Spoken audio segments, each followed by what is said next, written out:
ધન પ્રાપ્તિ માટે અપનાવો આ સરળ વાસ્તુ ટિપ્સ, તમારી આર્થિક સ્થિતિ બનશે મજબૂત।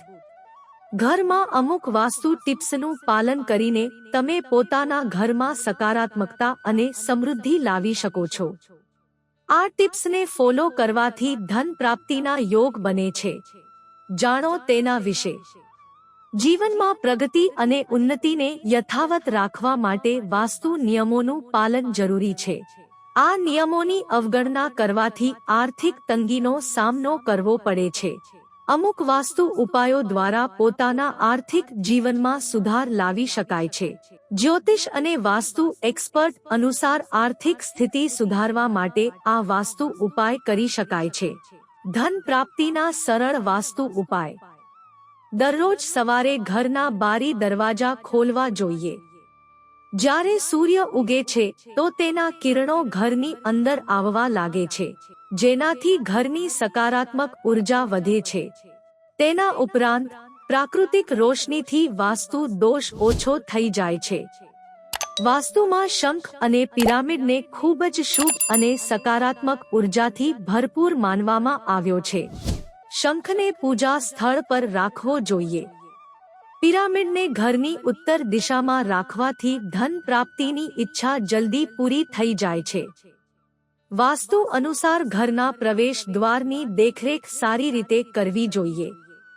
પ્રવેશ દ્વારની દેખરેખ ઘરની સુરક્ષા, સાફ સફાઈ અને સંતુલિત ઉર્જા માટે મહત્વપૂર્ણ છે। જો ઘરના નળમાંથી પાણી ટપકે છે તો તેને તરત ઠીક કરાવી લો। જળને ધનનું રૂપ માનવામાં આવે છે। વાસ્તુ શાસ્ત્ર અનુસાર નળ કે ટાંકમાંથી બિનજરૂરી પાણી વહી જવું શુભ નથી માનવામાં આવતું। ઘરની તિજોરીને દક્ષિણની દિવાલથી અડાવીને રાખો, જેથી તેનો દરવાજો ઉત્તરની તરફ ખુલે। તેના પાછળનું વૈજ્ઞાનિક કારણ એ છે કે સૂર્યના કિરણો પૂર્વમાંથી આવે છે અને દક્ષિણની દિવાલને પ્રકાશિત કરે છે। વાસ્તુમાં કંકધારા સ્તોત્રનો પાઠ કરવો ઉત્તમ માનવામાં આવે છે। કંકધારા સ્તોત્ર એટલે કે સ્વર્ણ કે ધનની વર્ષા કરવા માટે મંત્ર। આ સ્તોત્રનો પાઠ શુક્રવાર, પૂર્ણિમાના દિવસે, દિવાળી અને સંભવ હોય તો નિયમિત કરવો જોઈએ। ઘરના મેઇન ગેટ પર તુલસીનો છોડ રાખવો જોઈએ।